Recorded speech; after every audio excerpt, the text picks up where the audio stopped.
श्री राधे कृष्ण भगवान की जय। भक्तमाल के प्रथम श्रोता श्री भगवान जी को प्रणाम, सभी साधु संतों और महापुरुषों को प्रणाम और आप सभी श्रोताओं को प्रणाम। अभी हम श्री भक्तमाल जी में हरिवल्लभ यानी भगवान के प्रिय भक्तों में श्री द्रौपदी जी का चरित्र सुन रहे हैं। श्री कृष्णचंद्र की कृपा से महाराज युधिष्ठिर ने मय द्वारा निर्मित राजसभा प्राप्त की, दिग्विजय हुई और राजसूय यज्ञ करके वे चक्रवर्ती सम्राट हो गए। यज्ञ समाप्त हो जाने पर एक दिन दुर्योधन राजसभा में आ रहा था। मय के अद्भुत शिल्प के कारण भ्रांत होकर उसने स्थल को जल समझा और वस्त्र ऊपर उठा लिए। आगे जल कुंडों को स्थल समझकर बढ़ा जा रहा था कि उसमें गिर पड़ा। सभी वस्त्र भीग गए। भीम तथा द्रौपदी को हंसी आ गई। दुर्योधन को अत्यंत अपमान का अनुभव हुआ। वह उल्टे पैर लौट गया। अपमान का बदला लेने के लिए अपने मामा शकुनी से मंत्रणा करके उसने धर्मराज को जुआ खेलने का निमंत्रण दे दिया। धृतराष्ट्र ने जुआ खेलने की आज्ञा दे दी। युद्ध प्रारंभ हुआ।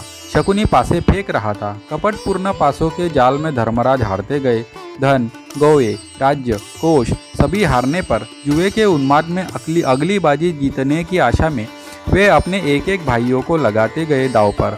अंत में अपने को हार गए।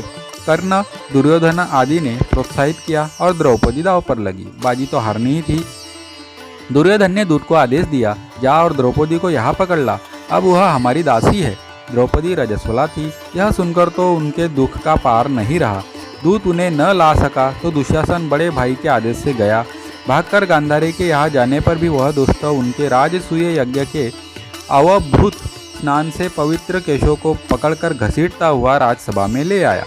वे अत्यंत करुण स्वर से विलाप कर रही थी। कर्ण ने उन्हें अनेक पतियों की पत्नी और पन्या कहकर अपमानित किया। पांडव मस्तक नीचे किए बैठे थे।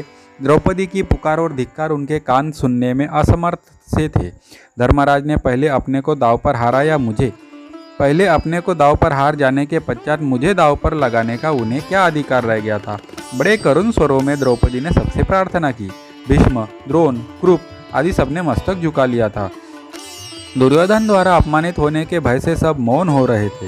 दुशासन, देखते क्या हो, इसका वस्त्र उतार लो और निर्वस्त्र करके यहाँ बैठा दो।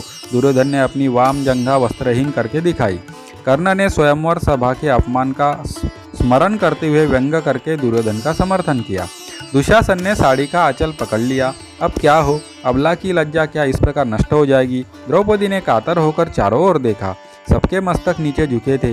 कर्ण प्रोत्साहन दे रहा था। हाथों से वस्त्र दबाने का प्रयत्न व्यर्थ था। अबला के हाथ कहाँ तक उन्हें रोक सकते थे?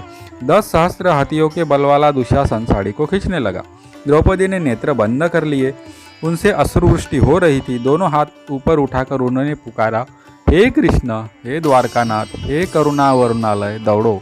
कौरव के समुद्र में मेरी लज्जा डूब रही है, रक्षा करो, रक्षा करो। द्रौपदी को शरीर का भान भूल गया। दीन बंधु का वस्त्रावतार हो चुका था। दुशासन पसीने पसीने हो रहा था। रंग बिरंगे वस्त्रों का पर्वत लग गया था।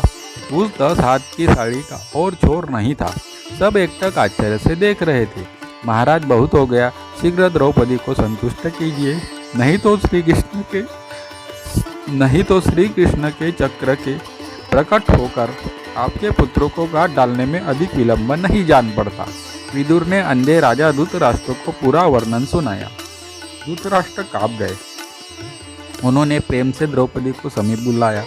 पुत्रों के अपराध के लिए क्षमा याचना की। पांडवों को द्रौपदी के साथ दासत्व से मुक्त करके हारा हुआ राज्य तथा धन लौटा दिया।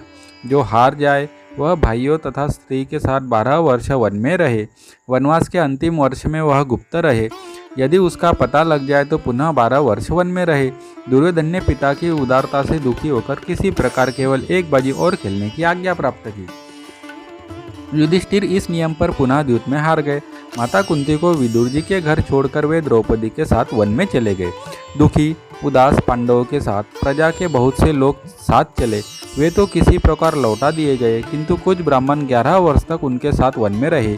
गुप्तवास प्रारंभ होने पर वे विदा हुए। अगर वीडियो में कुछ भी कमी है तो कृपया कमेंट में बताएं और अगर आप भी श्री भगवान और उनके प्रिय भक्तों में श्रद्धा और विश्वास रखते हैं तो मेरे वीडियो को लाइक कीजिए और चैनल को सब्सक्राइब कीजिए।